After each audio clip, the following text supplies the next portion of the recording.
Boa noite, bom estar conversando com vocês.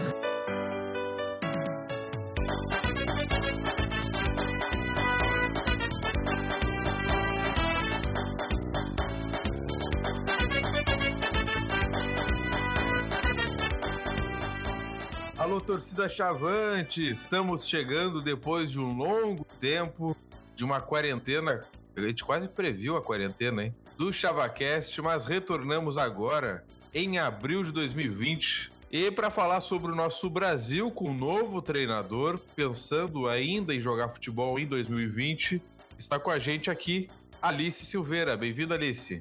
Obrigada, boa noite, galera. Façam como a torcida do Pelotas sempre fez. Fiquem em casa. Começamos muito bem. Gustavo Iribarren também está aqui com a gente. Bem-vindo, Gustavo. Olá, pessoal. Não tá tendo jogo do Brasil. Uma pena, ou não. E também com a gente, Lucas Maffei. Bem-vindo, Lucas. Fala, gurizada. A notícia boa é que não tem futebol. Pessoal, o Brasil que tava jogando gauchão daquele jeito e com essa parada por conta do novo coronavírus, que a gente não vai abordar tanto aqui, porque é o que tá nas manchetes de todos os jornais todos os dias. O Brasil decidiu não permanecer com o técnico Gustavo Papa e contratou, para ser a surpresa de quase todo mundo, pelo menos a nós, contratou Emerson José Maria, o sonho de consumo de Marcelo Barbosa. Marcelo que há muito tempo, inclusive um grande abraço para ele, ia tentar participar, mas não conseguiu. Gosta do trabalho do Emerson Maria e esse rapaz agora vai treinar o Brasil, esperamos, ainda em 2020. E com ele também uma comissão técnica, incluindo o preparador físico, para nossa alegria. E para falar sobre este novo treinador, além de outros assuntos que vamos debater aqui sobre o próprio calendário do Campeonato Gaúcho e da Série B, se a gente acha que vai ter futebol em 2020, se vai ter estadual, se não vai ter, e também sobre um bate-papo sobre a torcida Chavante. Antes disso, vamos falar do Emerson Maria, que é a grande novidade do Brasil. Ele que, nesta década, foi campeão nacional com Joinville, campeão da Série B.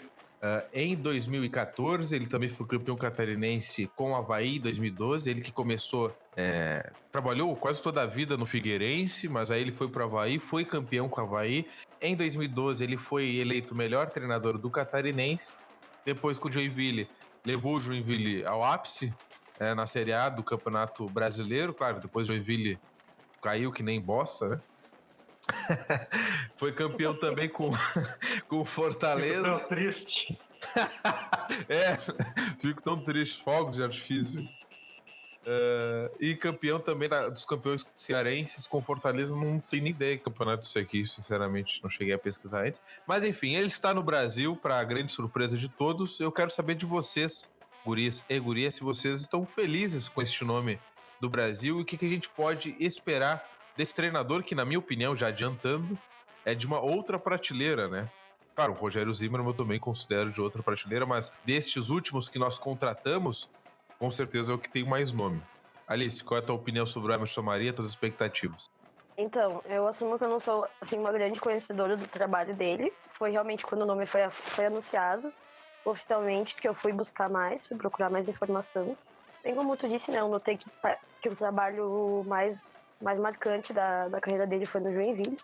E quando tu lê ali, campeão da Série B, já brilha o olho, assim, né? Já imagina grandes coisas. Então é essa expectativa que eu tenho. Eu tenho expectativa de grandes coisas. Às vezes a gente se frustra os brasileiros. Fazer o quê, né? A vida de quem é Brasil. Mas quando eu li isso, assim, essa parte específica do trabalho que ele construiu no Joinville, me deu uma expectativa muito alta. E como tu falou, ele parece que é aquele famoso outro patamar. Parece, pra mim, eu tenho essa visão também. Eu tenho uma visão dele praticamente como um técnico de Série A. Eu vejo ele como um técnico de Série A. Então as minhas expectativas estão muito altas com relação ao trabalho dele. Eu vi muita gente comentando pelas redes sociais aquela questão de não ser um técnico, digamos assim, conhecedor do trabalho aqui do Rio Grande do Sul, não tem experiência aqui no Rio Grande do Sul. Teve outros técnicos recentes que também caíram nessa discussão, né? Mas eu não penso muito por esse lado. Eu tenho bastante expectativa pelo trabalho dele aqui. Vamos ver, né, como é que vai ser com relação a essa sequência de temporada que a gente não sabe muito bem nada ainda.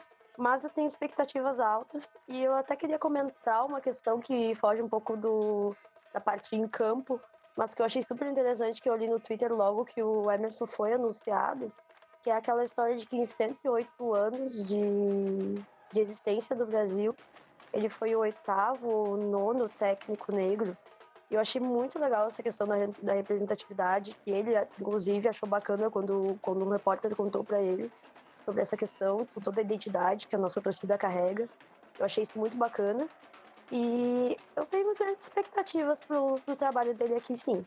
Gustavo Uribarren, sobre o Emerson Maria, tu também concorda que ele é de outro patamar, como disse a Alice, e a partir disso, como é que tu espera que o Brasil vai trabalhar com esse novo treinador, né? Já que se ele for de outra prateleira, ele também vai ter a opção aí por jogadores diferentes com os quais estamos acostumados. O que tu espera disso? Concordo, mas tenho reservas quanto a dizer que ele é de um outro patamar tão elevado, assim. Eu acho que ele é um baita técnico, assim como o Barbosa sempre dizia. Eu também tinha muita vontade de ver o Emerson aqui, principalmente por um motivo que foi muito bem abordado pelo Guerreiro na matéria que saiu hoje no Diário, hoje, se não me engano, que o estilo de futebol dele é uma certa ruptura com o estilo que a gente está acostumado aqui no Brasil, mas, ao meu ver, não é uma ruptura tão distante como foi, por exemplo, quando o Klemer quis trabalhar aqui com aquele futebol e viu que não dava.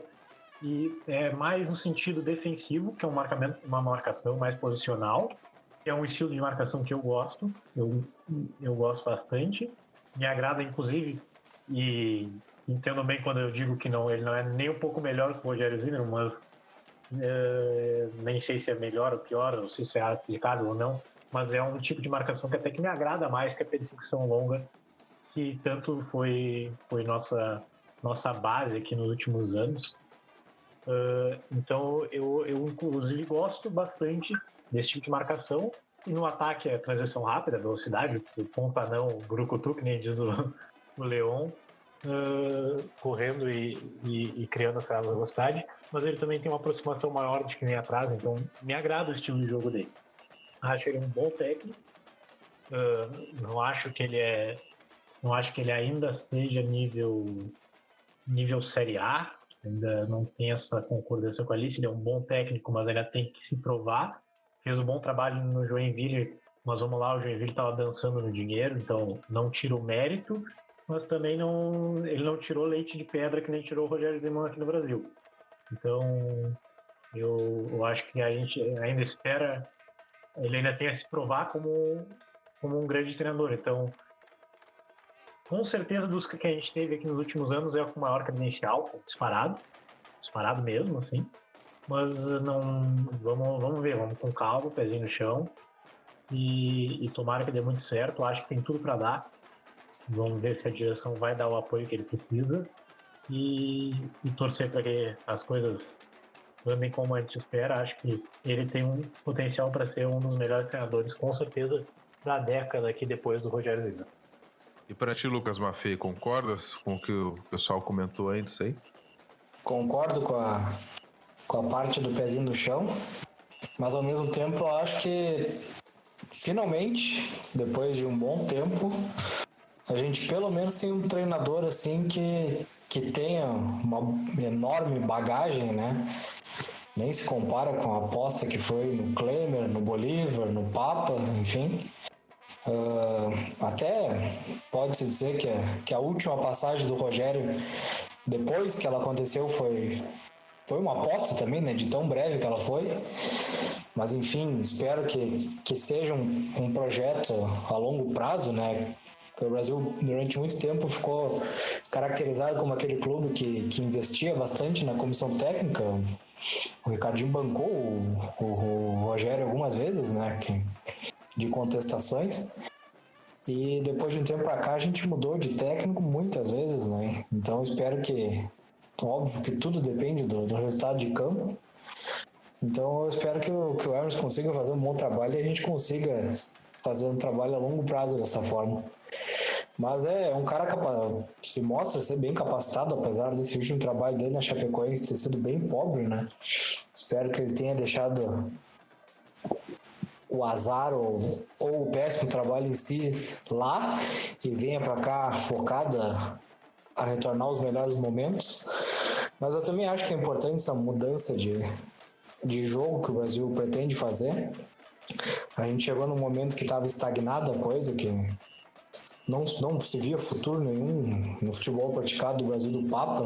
É uma pena, mas é a verdade. O Brasil não criava nada, passava trabalho em todos os jogos, qualquer vitória era no sufoco. Então eu também acho que é importantíssima essa mudança e é uma mudança na forma de jogar que também estava na hora de acontecer. A gente tem que começar a dar um novo ciclo, né? Dar uma volta por cima, quem sabe? E talvez tenha sido uma ocasião pelo Emerson estar tendo alguns trabalhos não tão bons, mas quem sabe agora ele pode vir fazer um bom trabalho. Também acho importante essa questão da representatividade que a Alice comentou ali, do fato do Brasil ter essas raízes fincadas com o lado negro, né? Então é importantíssimo a gente ter um treinador negro. Óbvio que ele é capacitado, né? Mas é importante ter essa identidade. E aí, quem sabe agora a gente possa retornar aos melhores momentos. Até complementando o que o Lucas falou, voltando a essa questão da mudança do estilo de jogar, é uma mudança, mas tem uma coisa de boa que, pelo menos para agradar os mais conservadores do estilo do futebol, não é um futebol tão distante do que a gente chama da escola gaúcha, né? O futebol dele é de transição rápida e de marcação forte. É um estilo um pouquinho diferente na marcação, mas não fica muito longe da escola gaúcha, que a gente tanto diz, os mais conservadores tanto dizem que é uma das melhores do futebol brasileiro, né? Bom, concordo com o que todos vocês disseram, acho que vocês pontuaram coisas muito importantes. Eu vou tentar acrescentar um pouquinho além disso. O Emerson, ele realmente trabalhou quase todo o tempo em Santa Catarina, na maior parte da trajetória dele, tanto como jogador, que durou pouco, mas como treinador de base, auxiliar técnico e treinador. Querendo ou não, ele conhece muito os jogadores gaúchos, né? Tem muito jogador lá em Santa Catarina, até pela proximidade. E o Brasil, a gente acho que não está acostumado ainda com essa ideia, né? Mas o Brasil está desde 2016 na Série B, já faz um tempo considerável que a gente está jogando em alto nível, isso sem considerar aí Série D, Série C, mas o Brasil já vem alguns bons anos jogando e passando muitos jogadores por aqui, e daqui saindo muitos jogadores também. O Emerson nos enfrentou várias vezes, ele está trazendo, inclusive, foi também matéria do Diário do Vinícius Guerreiro, um preparador físico, o Alexandre Souza, que eu não conheço o trabalho dele, mas é um cara que conhece muito futebol gaúcho pela entrevista aqui que ele deu, conhece até o Luizinho, conhece a história do Luizinho no Brasil, disse que gosta do estilo do futebol gaúcho, de marcação, de mais físico, contato físico. Eu acho que essa questão ele vai superar com certa tranquilidade, assim. A carreira dele é diferente, como disse o Lucas, como vocês todos disseram, né? Em relação às últimas apostas que nós fizemos, ele é um treinador com título nacional, campeão de uma Série B. A gente não teve isso, não sei a última vez que a gente teve, faz um tempo já. Então, mas é um treinador que está no momento também, né? Não está em alta, né? Então, senão não estaria aqui nesse momento. O Emerson Maria, o Brasil, é a fome com a vontade de comer. Porque o Brasil precisa dar um salto nesse sentido, né? A gente teve o Rogério, mas não teve mais ninguém além disso com certo respaldo assim, de carreira. E ele também precisa de um clube minimamente bem colocado no cenário nacional, com competições importantes, como é o caso do Brasil. Então eu acho que é uma união muito interessante, não vai fugir muito do reduto dele, né? Ele vai continuar no sul do Brasil. Eu acho que isso é uma boa oportunidade para ambos, né? Para o Brasil e também para o Emerson. A questão que mais me preocupa é justamente os investimentos no time, né? A gente lê a matéria do Vinícius, que o Gustavo destacou, sobre as mudanças que a gente vai encontrar provavelmente nos times do Emerson aqui no Brasil. Ele usa muito volante participando, posse de bola. São jogadores que muitas dessas características a gente não tem hoje no elenco, e se tem, a gente vai ter que descobrir. Do Ananias, ainda a gente não tem uma amostragem tão grande, por exemplo. Então, eu não sei se o Brasil vai ter essa capacidade de investir à altura do que ele tá acostumado, né? Ele tava na Chapecoense agora recentemente, não foi bem lá, mas a Chapecoense também não vive um momento muito legal, mas é um clube com mais fôlego de estrutura e que vem de alguns anos diferentes.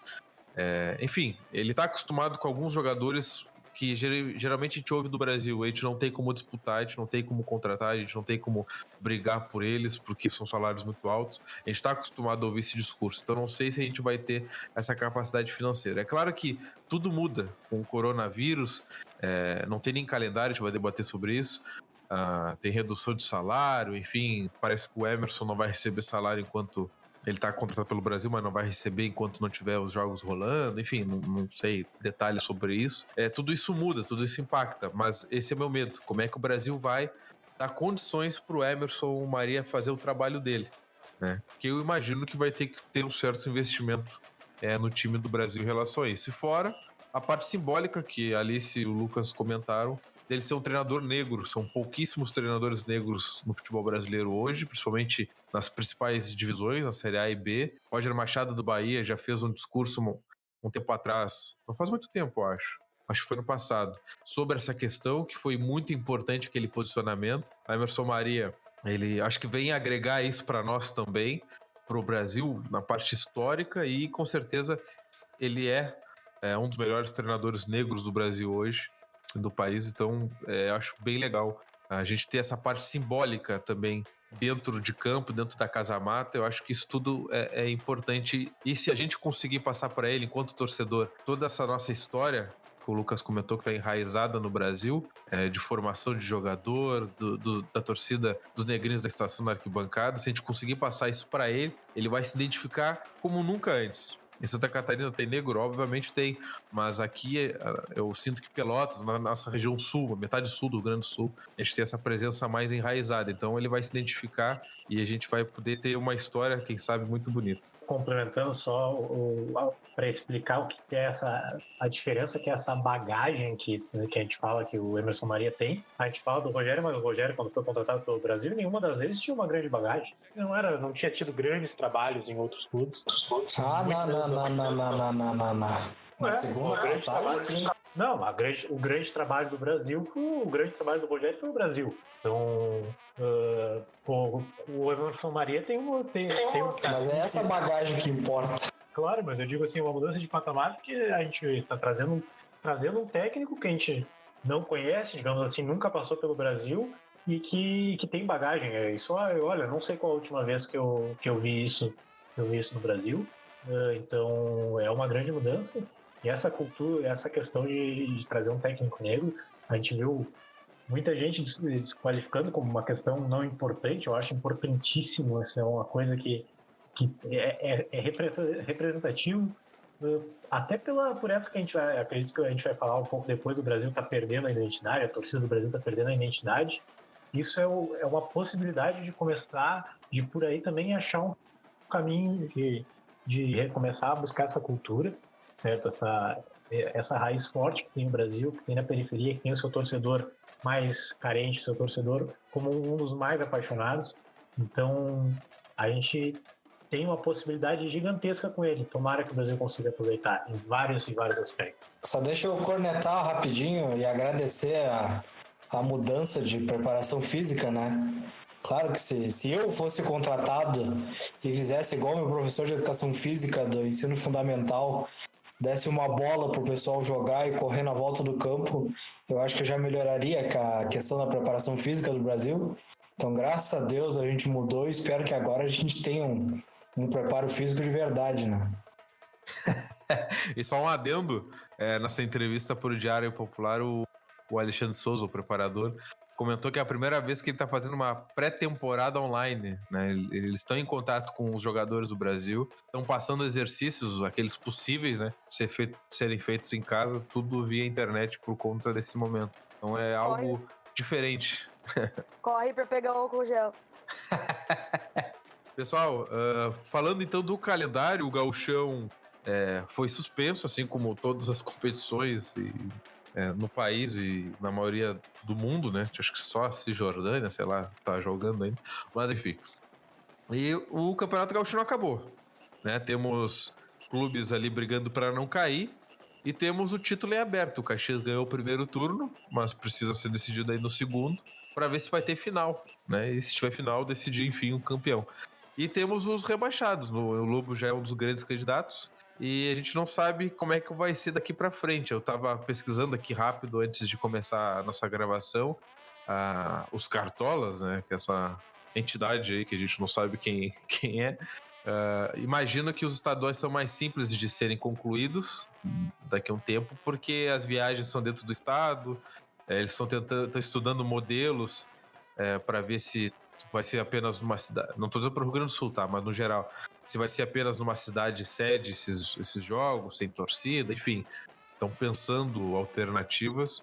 Eu quero saber de vocês, Gauchão, vocês acham que o Gauchão vai voltar? E se voltar, de que forma ele tem que ser realizado? Se não voltar, vocês acreditam que o Caxias tem que ser declarado campeão e os que estão na zona de rebaixamento hoje devem cair? Ou o que vocês pensam a respeito disso?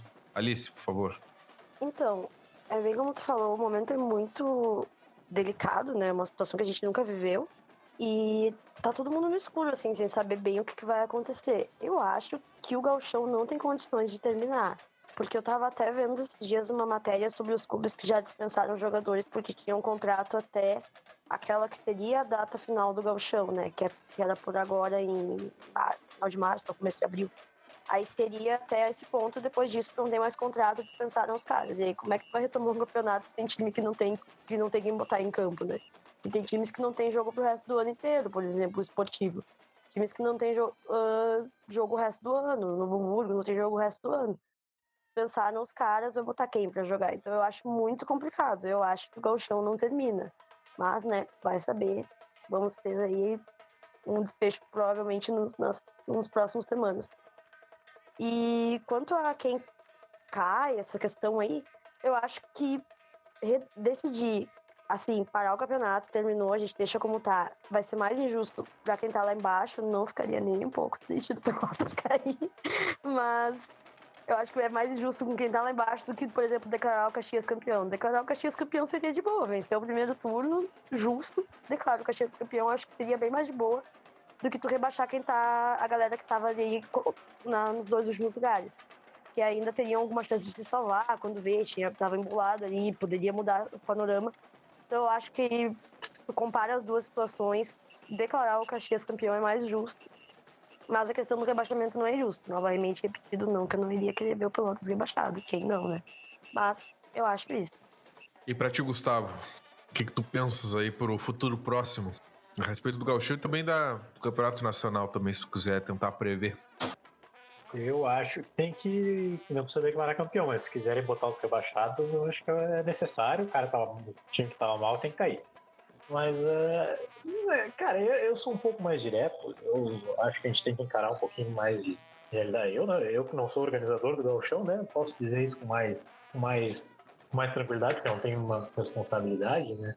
O Gauchão acabou. Não tem volta pelo seguinte motivo. Os 4 principais times do Gauchão hoje é Grêmio, Inter, Brasil e Juventude. E os 4 ganham mais dinheiro jogando brasileiro. Então... não vai dar tempo para os dois, não dá, a gente já está em abril, o Brasileirão já começaria daqui a pouco, então não dá tempo para os dois. Então, pelo menos a ponto dos times que jogam nacional, acabou o Gauchão. Como que vai se definir? Se vai ser Caxias campeão? Eu creio sinceramente que o resultado disso seria vai ser o Caxias campeão e não vai declarar nenhum rebaixado, vão subir os dois, ano que vem cai 4, cai 3 em 2 anos seguidos. Então, o que eu acho que vai ser. O que eu e não é clubismo, tá? Não é não querer o Caxias campeão. O Caxias tem a taça de campeão da primeiro turno. É uma taça, tem várias aí, se for ver a lista de títulos de vários times aí, vai dizer campeão do primeiro turno, campeão do segundo turno, e tu vai ver o campeão do campeonato é outro. Declara o Caxias campeão do primeiro turno e não tem campeão gaúcho esse ano. Porque se for ver, seria, de certa forma, justo com o Inter, por exemplo, e não gosto de falar de justiça, a gente, por ver um jeito mais certo aí, se for ver um jeito mais passional, assim, o Grêmio e Inter tem que se ferrarem, mas vamos dizer assim, para ser injusto com o Grêmio e Inter, que estão como líder da chave, o Grêmio como líder da chave da chave D, o Inter como líder da chave A e o Inter como líder geral, não terem a possibilidade de disputar um título como o regulamento diz. Então, eu, na minha visão, ficaria Caxias campeão do primeiro turno, Campeonato Gaúcho sem campeão e sem rebaixados. Acho que vão acabar declarando Caxias campeão geral, mas não seria esse o caminho que eu tomaria, talvez com um pouco de clube. Agora, o brasileiro vai voltar, de uma forma ou outra, nem se demorar muito vão mudar o regulamento, de alguma forma vai ter, nós vamos passar o ano inteiro sem futebol, não vai ser adiado. Essa crise ela vai se estender, mas não vai se estender até dezembro, então nem que seja um mata-mata ali, começando com oitava de final em cada série, vai ter, se for nesses casos aí não deve ter acesso extenso, então aí é muito hipotético, a gente não sabe quanto tempo vai durar e quanto tempo vai levar para começar os campeonatos. Mas o gauchão, a gente pode ser aquele 99% de certeza que acabou pelo menos a primeira divisão. Eu, por mim, poderíamos só rebaixar o Pelotas, eu já ficava bem feliz. Mas eu acho que a federação não vai dar o título pro Caxias e nem rebaixar ninguém, eu acho que é isso que vai acontecer. Porque só o primeiro turno foi de fato disputado, né? Mas acho que ainda pode ter, se o país voltar a funcionar de maneira normal, entre aspas, acho que o futebol pode voltar e com isso, de alguma forma, o gauchão pode acontecer, não sei como, porque tem time que não tem jogador mais. Mas o Pelotas, por exemplo, dispensou, acho que os jogadores com contrato ainda, sem ter expirado o contrato, no caso, existiria o gauchão ainda no mundo normal, né? Mas, por mim, a gente podia só rebaixar o Pelotas e não tinha campeão, o São Luís ficava na primeira divisão também, e tava todo mundo feliz. E tem uma coisa que aí a gente vai, talvez tenha um perigo aí de alguns clubes não gostarem. Vamos dizer que a federação deu o título do Caxias para o primeiro turno, tá? E queira declarar rebaixados. Mudaria a tabela, porque se só vai contar o primeiro turno, seria Pelotas e Novo Hamburgo, não seria Pelotas e São Luís, que são os atuais, né? Então, vai ser bem complicado agradar todo mundo aí. Vai ter bastante, vai ter Internacional não concordando com o título do Caxias querendo ser campeão, Novo Hamburgo e São Luís disputando quem que vai ser o rebaixado, se for o caso. Por isso que eu acho que realmente não vai ter rebaixamento. E acho que vão declarar só o Caxias campeão do primeiro turno mesmo. Acho mais provável, realmente. Se só Pelotas cair, então agrada todo mundo, tá ótimo. Não, o mais lindo, o que o Gustavo disse, eu não tinha pensado ainda, realmente, né? Porque valeria só o primeiro turno e o Pelotas ainda assim tá na zona de... Tá pedindo pra cair, pra cair. Fico triste com uma notícia dessa. Não, e tem outro detalhe que agora é um pouco...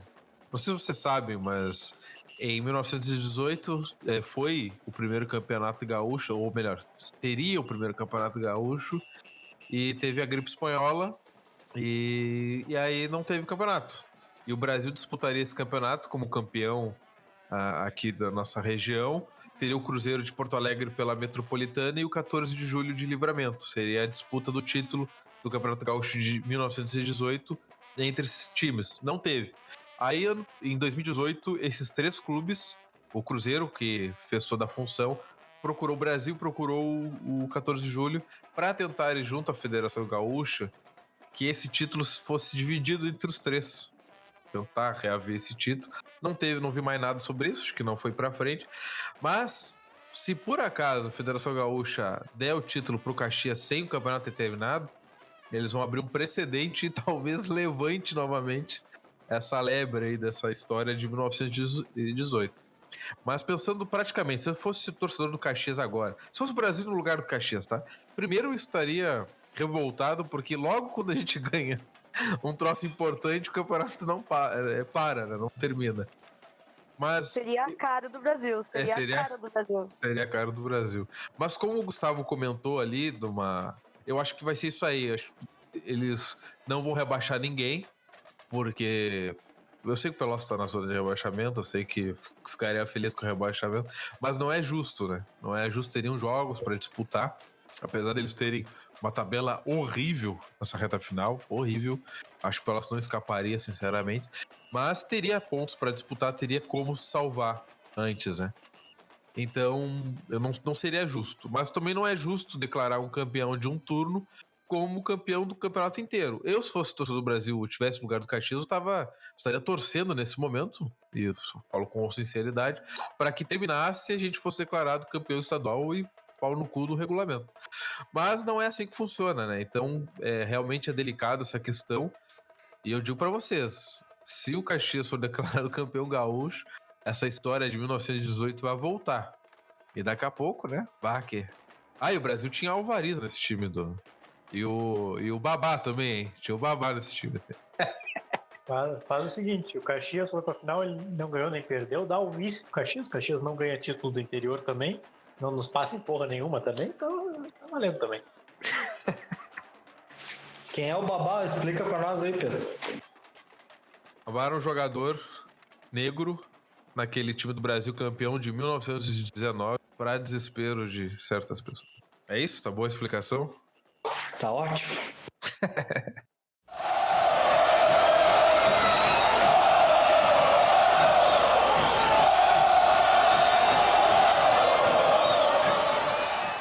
Pessoal, antes de encerrar, vamos falar sobre a torcida do Brasil, né? A gente falou de raízes, falou de identidade, falou de momentos, de conquistas. A gente estava vendo esses dias, graças ao colecionador Chavante, né? Marcelo Barbosa aí tem uns 35 HDs externos com conteúdo do Brasil. Quem tem história conta, mas esse cara tem muita coisa guardada. E ele vai compartilhando de tempos em tempos, vai se organizando, vai compartilhando na internet. A gente estava vendo Brasil 14 de julho de Livramento, primeiro rubro-negro do país, inclusive. Em 2012, pela Copa Eldorado, o Brasil virou a partida 2-1 e foi fundamental, porque a gente foi para a final da Copa Eldorado. Apesar de não ter sido campeão, a gente ficou com uma das vagas ali daquela copinha, ficou com a Copa do Brasil, né, já que o time da Parmalat escolheu a Série D. E foi importante, né, para tudo isso que a gente viveu ali de 2013 para cá. E a gente notou a torcida do Brasil, né, fazendo aquela festa que fazia, a gente está acostumado a ver na Baixada. E aí a gente falou ali de médias de público, o Brasil em 2014 teve mais de 7 mil pessoas por jogo. Em 2015 a gente estava com mais de 8 mil sócios. Então a gente estava falando sobre essa questão, né, de como mudou também a arquibancada do Brasil. Não somente em números, mas também em comportamento, né? A gente tinha só uma charanga, hoje a gente tem duas. Então são mudanças, né, que não tem como não notar. Então eu quero debater com vocês. Vocês acham que a torcida do Brasil decaiu? Ou foi reflexos de ações da diretoria? Ou foi o modelo do campeonato? A Série B não atrai tanto como o Gauchão ou campeonatos com mata-mata? Eu quero saber de vocês, qual a opinião de vocês sobre a torcida do Brasil. Eu tava ali, se começou nas outras duas vezes, eu vou começar com o Lucas agora. A gente inverte. Lucas, qual a tua opinião? Eu acho que é uma junção de fatores, na verdade, né? Eu acho que se tu pegar todas as torcidas do país, o futebol em si mudou no país, né? Desde a Copa, por exemplo, para cá, houve uma elitização que começou na Série A com os principais clubes, até que ela veio descendo e chegou até nós. Isso foi inevitável, né? Porque se tu pega o ingresso um jogo normal do Brasil, ele já chegou a custar R$60, por exemplo. Então isso é complicado de tu ter uma identidade de torcida pagando R$60 3 vezes por semana, sei lá. Outro fator que pesa bastante no caso do Brasil, eu acho que é a obra em si, né? A não ter agora a arquibancada Juscelina, mesmo que fosse a metálica, né? Ela pesa bastante, mas houve uma mudança no jeito do estádio se comportar, né? Houve uma mudança estrutural muito grande no estádio, então acho que isso pesa também. Outra coisa que pesa bastante, mas aí já vem de mais tempo, que esse jogo em específico de 2012, é o álcool no estádio, né? Isso pesa bastante, porque a gente quando fica até o último minuto Eu, quando era criança, eu ficava doente. Eu brigava com meu pai, ficava emburrado depois. Eu não vi o Brasil entrar em campo. Ficava louco, ficava emputecido. Porque queriam ficar bebendo, eu não bebia, era criança, né? Eu queria ver o Brasil entrar em campo, não tava nem aí. Faltava 2 horas pra começar o jogo, a torcedora tava cantando lá dentro do estádio já. Eu queria estar dentro do estádio. Agora todo mundo entra voltando 5 minutos ou com 15 minutos de bola rolando, tem gente entrando ainda. Então isso mudou bastante também, né? Outro fato que pesa bastante é que se a gente joga uma copinha contra o 14 de julho, o Brasil é favorito para ir para a final, como foi, né?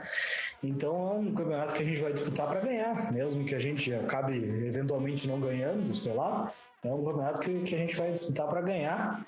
E a Série B não é a mesma coisa, né? A Série B a gente já começa 2 anos antes da Série B de 2020, lá em 2018, a gente já pensa na Série B de 2020 nos 45 pontos. Se a gente não cair, tá bom.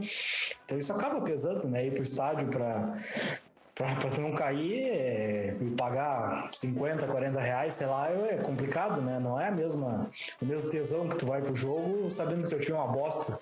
Então isso ficou enraizado já de um tempo pra cá. A gente sabia que o time é uma bosta e a gente não vai lutar por merda nenhuma a não ser não cair.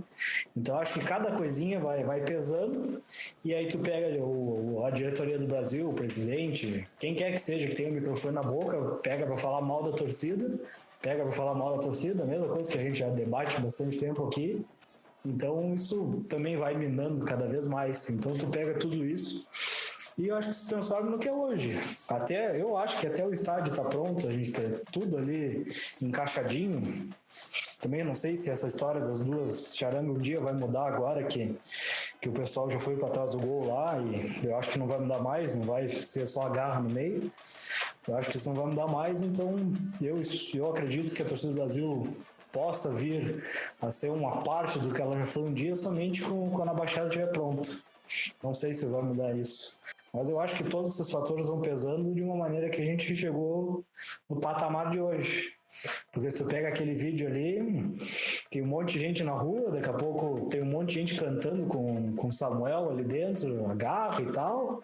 Aí depois tem 1 milhão de crianças abraçadas no Alex Amado. E é isso, acho que mudou muito de tempo pra cá e acho que a gente não vai ver mais aquilo, porque até a entrada em campo hoje é com musiquinha da federação, da CBF, tu não vê mais aquela loucura que era a própria entrada em campo do time. Antes de passar para o Gustavo, tu comentou essa parte da entrada em campo, que é uma marca muito forte do Brasil, né? Toda criança, a gente vivenciou isso, da saudade desses momentos, né? Uma coisa que, como tu disse, da musiquinha da Série B, que é horrível do Gauchão, sempre é uma merda essa musiquinha.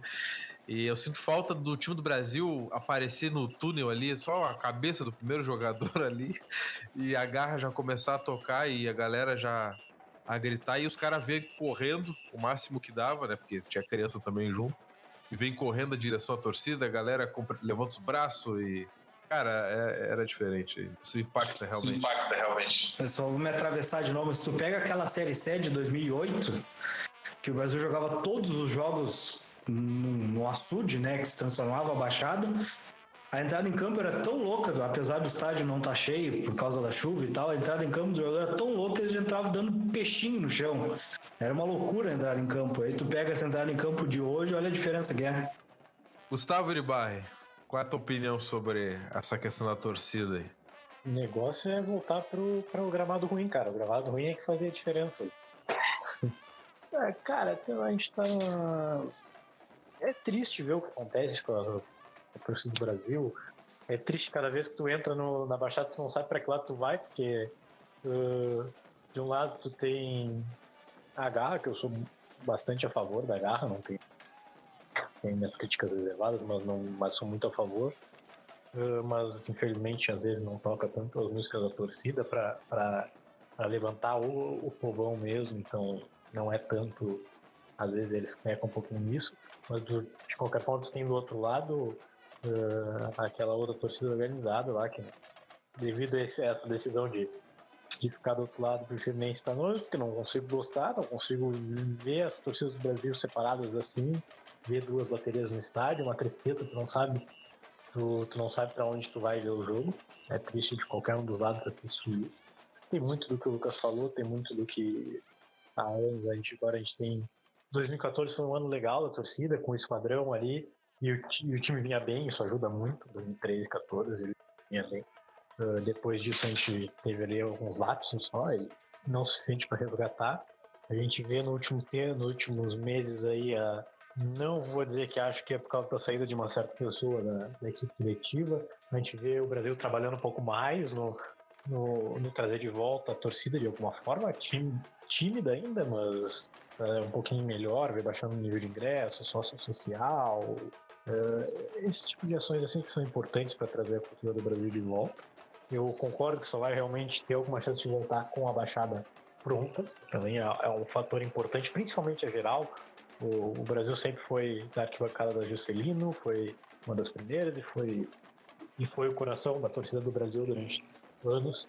Então ali a gente tem um fator de importância muito grande ali para a identidade da torcida. Eu tenho esperança de volte, que tenha novas gerações de torcedores aí que tenham a possibilidade, consigam agarrar junto aí, que liga mais nessas questões, assim, consiga dar uma rejuvenescida, assim, trazendo o torcedor de verdade do Brasil, o torcedor que não é o torcedor que paga para ver o jogo.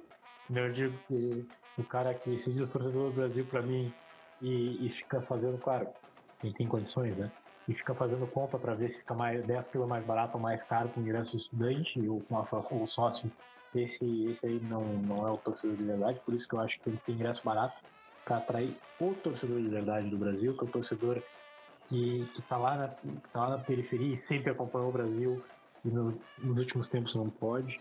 Esse, para mim, é o principal. Esse é o principal fator que tem para trazer a torcida de volta. Tudo depende disso. Como o Lucas falou, chegou a ter ingresso a 60 pila para jogo de gauchão. E graças a Deus a gente saiu disso. Acho que ainda não está no preço bom, tem que melhorar ainda. Tá bem melhor, com certeza, mas tem que melhorar ainda para atrair a torcida mesmo. Então, acho que é o primeiro ponto. Antes da gente pensar em ter um ingresso mais barato, ter uma forma muito barata, sei lá, dedicar toda a bancada do Neto para um sócio a 15 pila por mês. Cara, antes de ter isso, a gente não vai ter. E não é ter isso, antes de ter uma direção consciente desse fato, a gente não vai ter um trabalho sério de volta às origens, de volta à torcida. Eu tenho esperança, a gente vê que no último mês algumas coisas tímidas começaram a mudar em favor disso, falta muito. Tomara que nesses últimos meses de mandato o Ricardinho tome mais consciência, trabalhe mais nisso, apesar dessa questão do coronavírus vai atrapalhar bastante, mas que a próxima gestão do Brasil possa encarar isso com seriedade e com a importância, né? A gente nunca... O Brasil teve vários times bons aí, mas a gente sabe que a gente teve mais time ruim que time bom e a gente só tá em qualquer lugar hoje, o Brasil só existe hoje por causa da torcida. A gente, sem a torcida, não vai pra frente. Pode ir 2 anos que a sorte bater, mas sem a torcida não se sustenta em lugar nenhum. A gente sabe o quanto o Brasil aí tem dificuldades administrativas, se não for a torcida sustentando, a gente não vai nunca pra frente. E pra ti, Alice, qual é a tua opinião sobre todas essas questões envolvendo a torcida do Brasil? Então, eu concordo com todos os pontos que os guris comentaram. Eu acho que a elitização do futebol tem a sua força nessa questão. Que hoje em dia até o gauchão tem entrada padronizada, que foi um golpe, assim, pra mim no começo do ano, quando eu soube que o gauchão ia ter entrada padronizada. Que é a coisa mais horrível do mundo. Além disso, como vocês comentaram, o estádio desestruturado, né, por conta das obras, eu acho que pesa muito também essa história de que tu, às vezes, dependendo de ponto do estádio que tu fica também, tem uma charanga entrando por um lado do ouvido e outra pelo outro, não sabe quem que tu acompanha, tudo é complicado. A direção também, como vocês comentaram, vem aos poucos tentando reaproximar o torcedor, mas ainda é um trabalho muito, muito, muito lento. Acho que falta mais da direção aproximar o torcedor do clube. Mas ainda assim, a gente tem uma identidade muito forte comparado aos outros times do interior. Eu lembro que eu comentei isso após o jogo do Brusque no Twitter. Eu acho que foi com o Gustavo, ele pode me confirmar depois se foi isso. Que eu comentei que o jogo do Brusque foi no mesmo dia que aquele tal Grenal da Libertadores, aquele baita Grenal que estava todo mundo falando lá, que não saía da mídia. Foi no mesmo dia do nosso jogo da Copa do Brasil contra o Brusque e o estádio estava relativamente cheio, na minha opinião. Eu cheguei ao estádio como relativamente cheio. com a torcida ali apoiando o time. Algo que, na minha opinião, se for comparar com outros clubes do interior, não ia acontecer. Eu acho que, na minha visão, não ia acontecer. Tu não ia ter o estádio praticamente cheio num dia de jogo importante da dupla Grenal. Então, eu acho que se tu conseguir dar um jeito em todas essas questões que a gente comentou, a elitização, a participação da direção para aproximar o torcedor, as obras e tudo mais, a partir do momento que conseguir ajeitar tudo isso, vai ficar claro aí essa força que a nossa torcida tem, mesmo nesses momentos de instabilidade, a força que a nossa torcida tem, o potencial que a nossa torcida tem, que basta só um empurrãozinho para ela voltar a ser, pelo menos, parte do que ela já foi um dia. Acho que tudo que vocês falaram são pontos importantes e fazem parte desse contexto, né? Tem coisas que a gente não são tangíveis, é difícil de a gente mensurar, mas a gente pega. O Brasil também sofre por sofre por ter tido sucesso, de certa forma, né? Quem acompanha mais alguns jornalistas esportivos, como o Mauro César Pereira, ele é muito crítico a muitas das decisões que o futebol brasileiro, como um todo, tem tomado nos últimos tempos. E uma das críticas dele são essas musiquinhas na entrada, com os times entrando caminhando perfilados, padrão europeu. E eu concordo com ele que não é o nosso estilo brasileiro aí de ser, né? Nos clubes que tem torcida desde sempre, a entrada geralmente era com os jogadores correndo, como a gente via aqui na Baixada, né? A gente teve esse privilégio. Mas a gente peca pelo sucesso, né? A gente tá jogando na segunda principal divisão do futebol brasileiro, então a gente tá dentro dessas regras, né? Dentro dessas normas. Por exemplo, quando o Brasil jogava a segunda divisão do estadual, não tinha que botar o nome da criança ali com, sei lá, o fiscal da CBF, alguma parada assim documento antes, não tinha. Só tinha que ficar ali no lado da portinha ali na tela. Eu lembro disso porque muitas vezes eu entrei em campo. Tu ficava ali com uma galera de crianças numa filinha esperando abrir o portão. Abriu o portãozinho ali, tu entrava no campo, esperava o time vinha correndo, pegava a mão de quem tu conseguisse, de quem tu tentava entrar junto, e ia até a massa. E era assim. Hoje já tem todo um protocolo para essas atitudes, essas ações, né? Tudo precisa de permissão, tem coisa que não pode, tem coisa que pode dar multa, enfim, tudo isso impacta, né? E o Brasil, né, por estar jogando essas competições, sofre com isso também. A minha maior crítica é justamente a gente, enquanto clube, não lutar tanto contra isso, né? Não usar as armas que tem para atrair a torcida. Uma coisa que o Brasil fez agora recentemente, que para mim faz total sentido para atrair e manter o torcedor perto, foi a marca própria, porque nitidamente a torcida do Brasil gostou do que viu. E isso é difícil, porque o uniforme tem questão de gosto pessoal. Tem camisa que eu vou gostar, por exemplo, a da Cancha eu não gosto, o Lucas gosta daquela camisa da Cancha, por exemplo, né? São questão de gosto. Mas a torcida, de certa forma, de modo geral, gostou do que viu, porque é algo nosso, né? Tem o nosso nome, a gente sabe que vai render mais dinheiro pro clube, e tá vendendo bem. Eu acho que já é um passo importante para essa aproximação.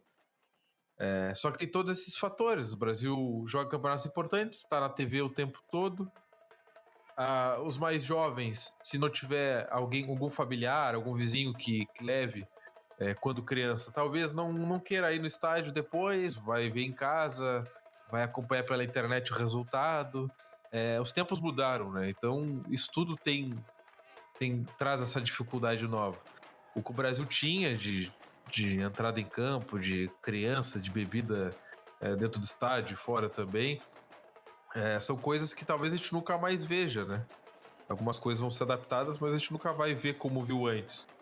Então, são outras ações, preço de ingresso, setorização do estádio quando estiver pronto, são atitudes que podem mudar esse panorama, né? Atrair o máximo possível de pessoas para o estádio. O Emerson Maria, claro que isso vai impactar vai ter que ter bola no gol, a gente tem que ganhar jogos, mas o Emerson Maria talvez ajude nessa parte de identificação. O Gustavo tinha comentado lá atrás, quando a gente estava falando do Emerson, essa identificação talvez ajude, né? O Cirilo, eu vejo muita identificação com ele, porque o Cirilo é daqui, da nossa terra, cresceu ali pertinho da Baixada, cresceu na Baixada, então tudo isso é importante, né? É difícil prever o futuro. Eu tenho medo, eu sempre tive medo. Quem lia Toda a Cancha, e alguns textos eu botava sobre os meus medos, né? E um dos meus medos era ver a torcida do Brasil parar de crescer, parar de evoluir, de certa forma. Muitos clubes do futebol brasileiro, clubes fortes, a América do Rio, a própria Portuguesa, as torcidas sumiram, minguaram e ficou lá um reduto pequeno. E eu tinha muito medo disso. Depois, nesses últimos anos, aí que a gente citou, 2013, 2014, 2015, que o Brasil teve altas médias de público, teve mais de 8 mil sócios, enfim, 5 mil sócios, que eu já acho um número excelente. E a gente está próximo disso agora, claro, essa parada deve ter impactado, mas 5 mil sócios, eu sentia que a torcida estava viva ainda, né? Tava consumindo o clube. Mas o futuro é incerto. Eu tenho muito medo. Tenho muito medo mesmo, e eu acho que o Brasil tem que trabalhar muito bem. Não é fácil, é muito mais fácil falar, mas o Brasil tem que tentar, a gente tem que tentar segurar essa torcida, e não é avacalhando ela na rádio, por exemplo, que vai fazer ela voltar, né? Não é xingando que tu vai fazer ela retornar ao estádio. Vai ter que ser um trabalho em conjunto. Nosso aqui também, enquanto ChavaCast, que a gente é ouvido pela torcida do Brasil, é nosso também, né? A gente tem que se orgulhar da nossa torcida. E apesar de todos os problemas que a gente citou aqui, a gente é uma torcida ainda muito presente, muito fiel. Como disse a Alice, ainda teve aquele Grenal da Libertadores. Eu tô cagando pra Grêmio Inter, mas é um jogo diferente. Óbvio que eu não ia trocar o Brasil por esse jogo, mas muitas pessoas talvez troquem, né? E mesmo assim, a torcida tava lá no jogo, tava lá e viu o Brasil jogar. Eu quero só rapidinho, eu acho que a Alice levantou duas questões importantes, que a torcida do Brasil não é mais a mesma, mas se tu comparar com outras, ela ainda é diferenciada. Então, às vezes a gente pode se cobrar demais até por essa questão de lembrar como era a nossa infância e tal. E a outra questão é que eu acho que a direção do Brasil ela se esforça, talvez recentemente, para melhorar essa relação, mas ao mesmo tempo ela não se esforça. Porque o Brasil tem uma mensalidade ali, um plano para pessoas de baixa renda. Mas quem é que divulga isso? Ninguém tem ali, mas para tu acessar esse tipo de coisa, ninguém sabe quem poderia acessar, né? Isso é muito pouco difundido ali, que isso deve ter meia dúzia de gente que é associada nesse plano, e com certeza poderia ter muito mais. Então acho que ao mesmo tempo que vem se esforçando, por outro lado não faz muita questão, sabe? Lucas, eu entrei no site até para ver aqui dos planos, né? Na aba ali do Brasil Seja Sócio. E tem 5 planos, e nenhum deles é desse de baixa renda. Mas enfim, só para complementar, que eu lembrei agora, eu tinha anotado e esqueci de comentar. O torcedor do Brasil, no cenário que a gente está de Série B de Campeonato Brasileiro, que envolve muito dinheiro, né? Envolve cotas de TV e jogadores mais caros, o Brasil não pode tratar a torcida como o principal patrocinador. Ela vai sempre ser, mas nos números frios, e ela inclusive, né? Tirando as cotas de TV, é o que mais dá dinheiro no Brasil, pelo menos nos últimos 2 anos. A gente tem os números, né? Ela ainda o principal patrocinador, mas não podemos mais tratar ela como o principal patrocinador. Isso aí tem que vir de outras fontes, né? De outros patrocinadores. O Brasil, a gente lembra, o Brasil vendia geladeira para viajar com o time. Pô, essas histórias são marcantes, mas eu não quero que um torcedor do Brasil tenha que vender um micro-ondas para ir num jogo. Claro que em algum momento, algum esforço a gente faz para ir longe, né? Para viajar, para acompanhar. Mas a gente não pode exigir mais que a torcida do Brasil tire coisas de dentro de casa para sustentar o clube. Que faça um jantar para reformar a arquibancada. Exatamente. Então a gente tem que tratar a torcida do Brasil como torcedor, não como um consumidor. A gente acaba sendo consumidor, a gente vai lá na loja, compra camisa, compra ingresso, paga mensalidade, mas a gente é sobretudo torcedor, a gente é o clube. Então essa maneira de enxergar a torcida do Brasil também tem que mudar. A gente não pode, o time tá voando, o time tá ganhando tudo, quem quiser ver o Brasil vai ter que pagar mais. Eu sou totalmente contrário a isso. E o Brasil tem que trabalhar para conseguir, com essa torcida, vender a imagem do clube para os patrocinadores. Pô, a gente tem uma torcida aqui, ó, a gente tem X mil sócios por ano, a gente tem X mil pessoas por jogo, inclusive fazer uma média de público fora de Pelotas, né? Porque eu até pensei em fazer esse sistema, pegar os bordeiros dos últimos campeonatos gaúchos, fazer um levantamento da torcida do Brasil fora, né? A média de público fora de casa. Que é absurdo. Onde o Brasil joga, em qualquer lugar tem torcida. Então mostrar tudo isso e vender a torcida dessa forma para tentar buscar novas fontes de renda, né? A torcida do Brasil tem que ser usada para isso. A gente vê cada clube fedorento aí que não tem torcida. Nosso irmão aqui na cidade, em agosto do ano passado, tinha 500 sócios, 600 sócios em dia. Então, como o Lucas comentou, é verdade. A gente até se cobra às vezes, a gente é injusto com a gente às vezes, né? A gente tentando melhorar, a gente não valoriza muitas vezes o que a gente tem, e a gente tem muito, né? O desafio é como manter e como atrair aqueles que se afastaram por algum motivo e como trazer novos torcedores. Esse é o grande desafio, né? Mas por isso que a gente está debatendo aqui. Eu gostaria de destacar que a gente também tem que ter uma percepção. Nenhum clube no mundo, eu acho agora, nenhum clube que disputa um campeonato de alto nível, um campeonato de Série B, tirando algumas desorganizações. Claro que nenhum clube no mundo é um exagero linguístico, antes que alguém venha dizer isso, mas, cara, qualquer um dos grandes clubes não tem como maior arrecadação a torcida. A torcida é aquilo que a gente bota o ingresso bem barato para poder vir e apoiar o time e ser um fator esportivo um fator esportivo, não ser um fator financeiro. Ajuda, claro, e não é a nossa realidade nem de longe hoje não se guiar para a torcida, é uma fonte de renda muito grande, mas o Brasil tem que trabalhar para isso. Tem empresas aí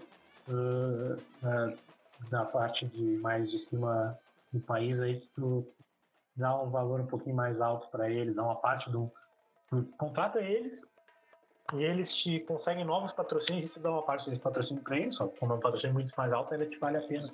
Então, é um exemplo de coisas que tem que se fazer para tentar levantar a arrecadação do Brasil sem ser na costa da torcida, porque essa ponte, olha, a gente vê aí que ela é inesgotável, ela não para nunca, mas ela tem um limite do quanto ela consegue. A população pode ser limitada, então a gente só vai chegar até certo ponto. E futebol, infelizmente, hoje é dinheiro, tem que ter outras formas de arrecadação. Eu queria comentar uma coisinha, não sei se vocês chegaram a ver os públicos desse gauchão que não terminou, o gauchão desse ano, que mesmo com toda a merda que a gente tava, a maior média de público do interior era a nossa. Com outro time do interior sendo um campeão no primeiro turno, a maior média de público do interior era a nossa. Não sei se vocês chegaram a ver. Vi sim, bem lembrado.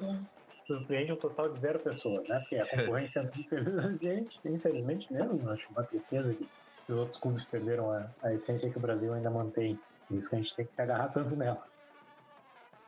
Então tá, pessoal, agradeço a presença de todos. Acho que debatemos coisas bem legais. Não sei se o programa ficou longo, mas até porque estava sem um tempo sem gravar, então, para compensar um pouco.